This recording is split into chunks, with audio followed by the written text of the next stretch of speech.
Bonjour à tous, salam alaikum, je vous souhaite la bienvenue dans ce tout nouveau vlog, j'espère que vous allez bien. Donc toujours en direct de Marrakech où il fait un temps magnifique, on a remis le short.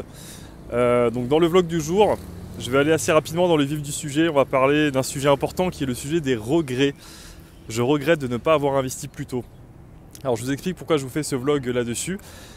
Dernièrement, j'étais en coaching avec une agente immobilier que je coach sur l'aspect développement personnel, performance et également équilibre de vie. C'est une autre activité que j'ai à côté des mentorings immobiliers et l'objectif c'est d'accompagner quelques entrepreneurs à équilibrer à la fois leur succès financier et leur bien-être personnel.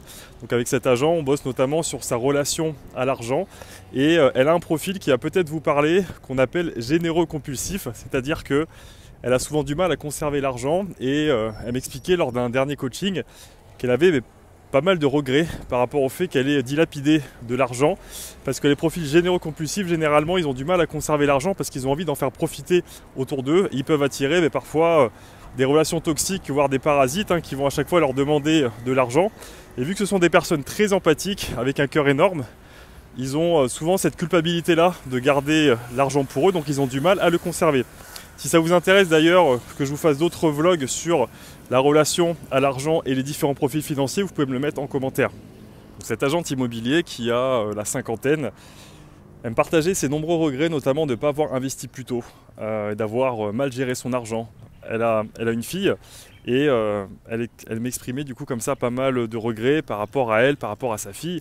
Et à un moment donné, elle m'a dit « Mickaël, j'aurais aimé faire comme toi tu as compris beaucoup de choses à 30 ans et si seulement j'avais compris ces choses-là à 30 ans, j'en serais pas là aujourd'hui. » Et ça a été très intéressant parce que à ce moment-là, je lui ai partagé comment moi j'avais vécu à l'époque à 30 ans quand je me suis lancé dans l'investissement immobilier. Et c'était marrant parce que ça a vraiment résonné ce qu'elle m'a dit à ce moment-là. Car à l'époque, quand je me suis lancé, je pensais exactement comme elle. En fait, ce que je vais partager, c'est que quand je me suis lancé à l'époque dans l'immobilier et que j'avais 30 ans, ça faisait à peu près 2-3 ans que je procrastinais, que j'avais envie d'agir, de me former. Sauf que je ne le faisais pas. J'avais peur, je me sentais isolé, j'étais mal entouré et surtout, je ne passais pas à l'action. Donc j'avais cette espèce de rêve-là de changer, sauf que concrètement, je ne le faisais pas. Et lors de mes premiers séminaires que j'ai fait sur l'immobilier et la liberté financière, quand j'ai échangé avec des personnes plus jeunes que moi, j'avais échangé notamment, je me rappelle, avec un jeune investisseur qui avait 23 ans à l'époque, moi j'en avais 30, et qui avait déjà acheté 2 immeubles. Waouh, je peux vous dire que ça m'avait mis une claque énorme à l'époque, et j'avais cette impression aussi que j'avais perdu du temps. Ce que je lui ai dit, c'est que finalement, on a tous notre tempo, et en fait, cette notion est très importante parce qu'on a souvent tendance à se comparer et à avoir l'impression que les autres font mieux que nous. Mais moi, je vous promets, j'ai beaucoup regretté de ne pas être passé à l'action plus tôt et d'avoir attendu. Et finalement, elle, sur ce qu'elle m'a dit, c'était exactement pareil. Et je pense qu'il y a beaucoup de personnes comme ça qui ont des regrets. Sauf que quelque part, et c'est là où je veux en venir sur cette vidéo-là, c'est que les regrets qu'on a, toute cette frustration, cette tristesse, voire même cette colère au final. Moi, je me rappelle à l'époque, c'était limite de la colère envers moi-même, de me dire « Mais Mickaël, putain, t'aurais dû prendre ta vie en main plus tôt au lieu de te plaindre là et de te victimiser. » Tu aurais dû vraiment prendre ta vie en main plus tôt.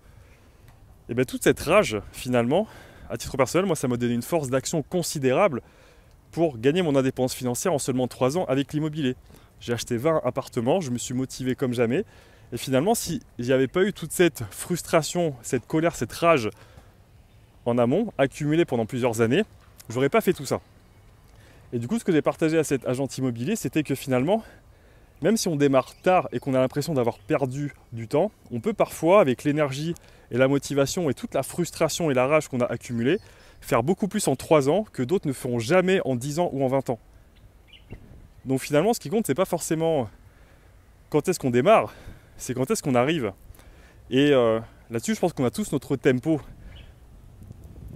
Depuis que je suis dans ces mondes-là de l'investissement et de l'entrepreneuriat, je me rends compte qu'il y a tellement de profils différents. Il y en a qui sont très matures, très jeunes, qui à 18-20 ans sont déjà millionnaires ou ont déjà un mindset très avancé et peuvent passer à l'action très facilement. D'autres qui vont se révéler plus tard, peut-être à 30 ans, 40 ans, 50 ans, 60 ans même.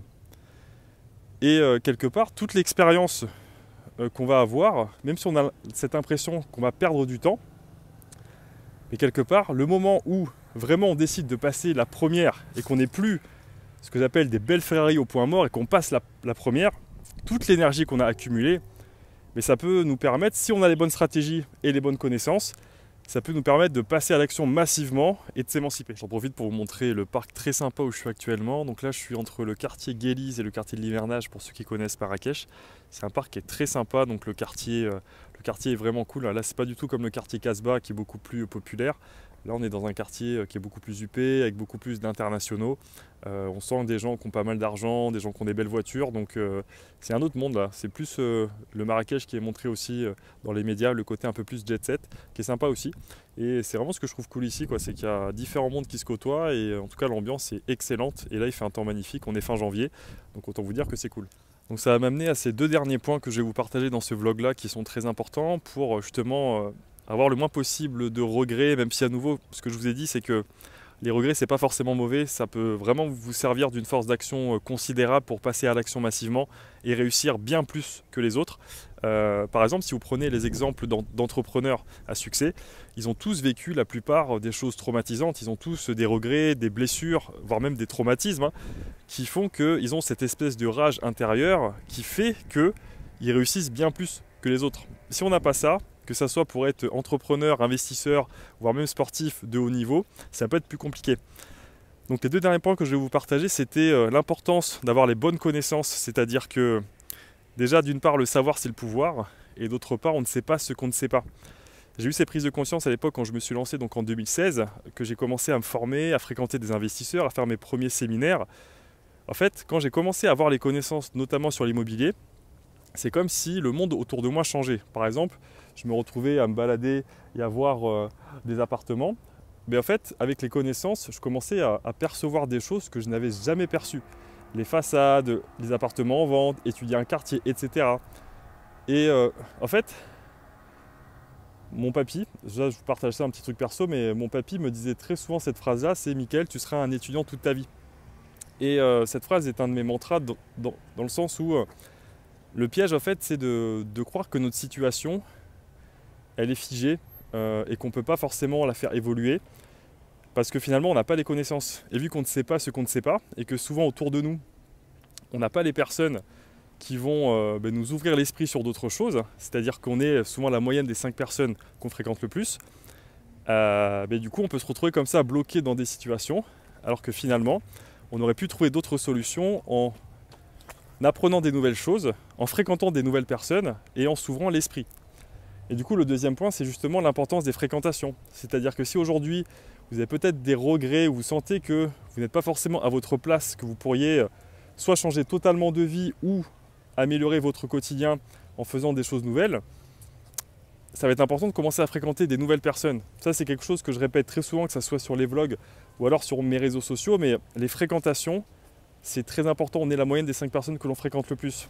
Donc, formez-vous, entourez-vous bien, et surtout si vous avez cette espèce de rage intérieure, de frustration, de colère, c'est une force d'action magnifique pour créer la vie que vous désirez et changer de vie si vous le souhaitez. Voilà pour ce vlog, j'espère que ça vous a plu. Si c'est le cas, pensez à liker, à mettre un petit commentaire pour le référencement, je vous en suis extrêmement reconnaissant. Pour les personnes qui veulent aller plus loin, vous pouvez télécharger une formation gratuite sur l'immobilier et également pour les professions libérales, les soignants, les thérapeutes, les coachs qui veulent se lancer en immobilier en 2024. La V2 de ma formation et de mon accompagnement Hippocrate Immo Club sortent début février. Donc je communiquerai aussi là-dessus dans les prochains vlogs et également sur mes réseaux sociaux. Si vous avez des questions par rapport à ça, que vous voulez vous faire aider en immobilier, vous pouvez me contacter directement par mail ou alors sur mes réseaux sociaux Instagram et Facebook. Prenez bien soin de vous et je vous dis à très bientôt. Ciao!